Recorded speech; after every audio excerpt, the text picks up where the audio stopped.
How many formats can you name? How many can you think of? How many formats does your camera offer even? And by format I mean shooting formats, the way we compose and frame our images into a set dimension. So on my camera I have the option of choosing 3x2, 16x9, 1x1, 4x3 and 5x4. There are a few other formats such as 6x7, 3x2 panoramic which is 6x12 and 3x1 panoramic which was 6x17. So which do you use? Which have you heard of and what do these numbers actually mean? And if you only really use one, your camera's default, which ones could you choose as an alternative, when and why? So let's go through each one and see what we can learn from each format and how they can make our images just that little bit better looking and maybe more dynamic looking too. But before that, let me remind you of my favourite letter and number, E6. E6 is my subscription service that I have spent my whole photography career building and creating. Why is it called E6, I hear you ask? Well as being a photography term, it's because it's all online. It's content delivered electronically, just like an ebook.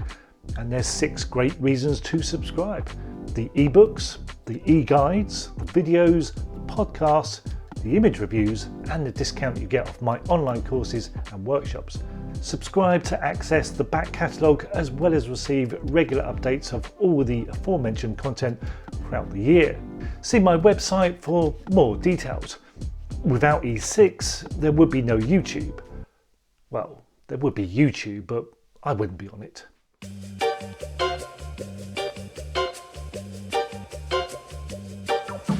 So let's start off with good old 3x2. I say old as although this is the format shape of full frame sensors as well as APS-C sensors, it's really the format of 35mm film. It's the dimension that 35mm film cameras used to shoot in. It's the first format I started off using then in my early photography days. Longer on the top and bottom and shorter on the sides, a bit like some of my haircuts in my teens. It's a format very suited for landscapes then. It works great horizontally but does get a bit more challenging in the vertical format, in portrait. Turning the camera sideways introduces more sky into the frame and more foreground too. This foreground needs to be filled with something interesting then that complements the main subject, and skies need to be interesting enough to have so much included. The format forces the viewer to scan across the frame from left to right when used horizontally or when used in the vertical from bottom to the top, so this has to be considered when composing your shots. It's a default format in many cameras, but I bet it's also the most cropped format too. It can feel a bit too wide sometimes or too tall when framing vertically, and therefore often gets cropped into one of my favourite formats instead.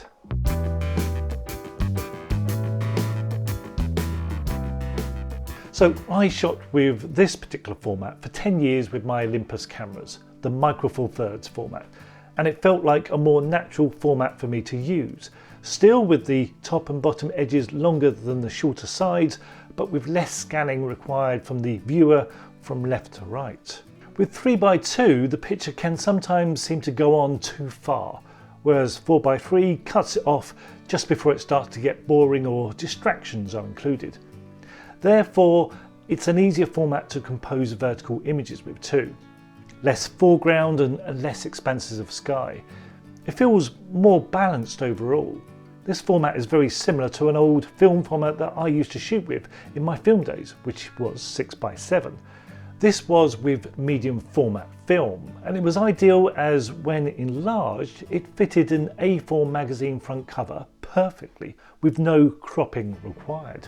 Now I made the switch to Fuji with the X-T5 simply because although its default is 3x2, it also offers 4x3 as a format choice, which no previous Fuji models had. It makes it feel like shooting Micro Four Thirds but with a Fuji camera. One other format that is very similar to these two that you may have heard of or even use is 5x4 or 4x5 as it's also known.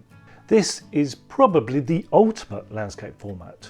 Those old large format cameras that you had to shoot with your head under a dark cloth, those cameras are built on this format, on film of course.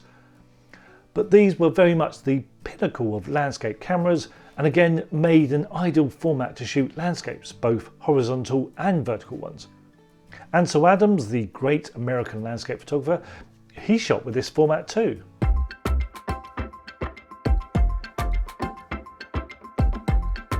Next, there's the square format, 1x1. Now, you can't really buy cameras with this format as default anymore, but again, a classic film camera that used this was the mighty Hasselblad 500 series. This format was very much favoured by fashion photographers. The reason behind this was that this default square could be cropped down to 6x45 rectangle format, another old one from the film days, and again similar to 4x3 in many ways. I hope you're keeping up with all this. So the result could be used as a front cover cropped vertical, or as a double page spread inside the magazine by cropping it horizontally. Give the magazine editor the square frame and he could decide how it would be presented. The square format is personally my favourite format these days for landscapes. It is an odd choice and it needs care and thought to compose this way, but the well-known landscape photographer Charlie Waite, he used this format exclusively in the days of film when every other landscaper wasn't. It's a format that doesn't force the viewer to read the picture from left to right or from bottom of the frame to the top like a rectangle does. It's even on all sides and you compose your subject with this in mind. It helps create a balanced, even and calm looking result. It's a format then that allows the subject to dominate the composition. And if you place your main subject slap bang in the centre of a square format frame, it often looks, well, perfect.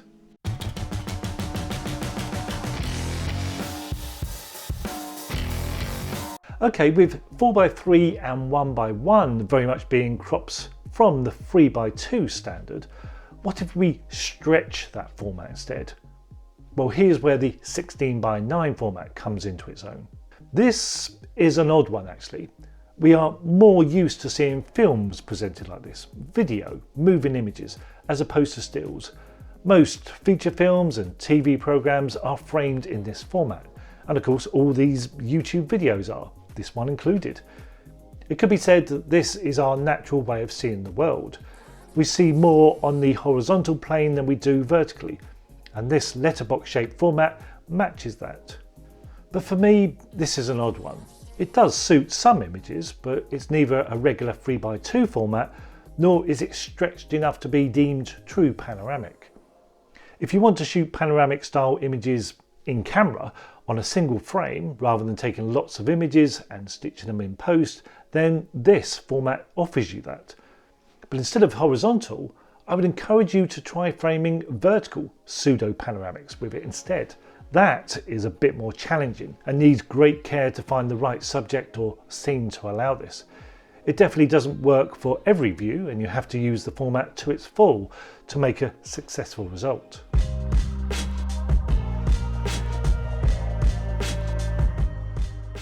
Okay, whilst we are thinking about panoramic, let's look at the two most popular ones. And these are 2x1 and 3x1 ratio. Now, I used to shoot 3x1 exclusively back in the film days on Fuji Velvia. I shot gardens in this format with the mighty Fuji GX617. This was a beast of a camera, but also the king of panoramics, shooting 6x17 frames. This was when this was the only way to shoot panos. Back then, it was used as a necessity. Now, the Hasselblad XPAN was like a baby brother to this monster of a camera.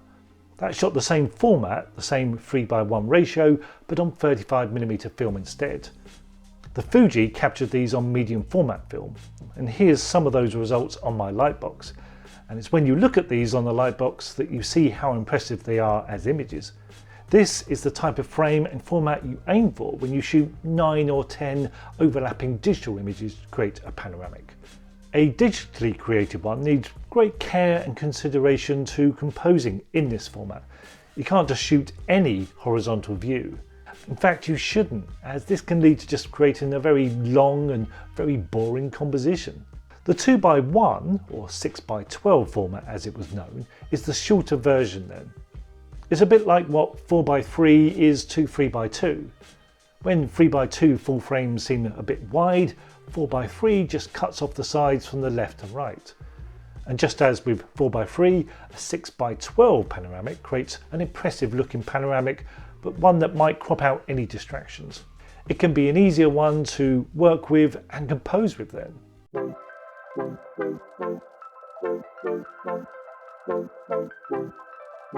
So which format do you use and when? Well, of course that depends on your scene and subject. You match the ideal frame to your subject. If you want to shoot a landscape, go with 3x2. If your scene is more simple, maybe a single subject that could be centrally placed, try 1x1 square. Now I also find that abstracts are ideal for this square frame too. They are almost ready-made created scenes, and composing them in square is a bit like putting a simple picture frame around them. The thing is, when should you crop? In camera or in post?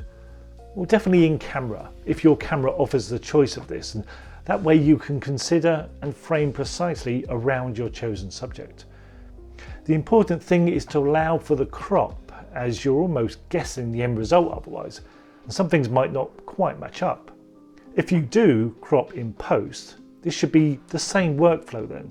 The decision should still have been made out there on location, and therefore this post crop is a bit like converting to black and white. The decision needs to take place when you press the shutter, even if the crop wasn't created there, not when you open the result in Lightroom or Photoshop and then things don't really gel. A pre-thought and not an afterthought then. Well, I hope that gave you food for thought and an insight into the different formats available to use as photographers. So what's your favourite? What ones have you tried and which one will you try next? Let's see in the comments below which format amongst my viewers is the favourite. Is it 4x3 simply because of the Micro Four Thirds revolution? I'll see you next time.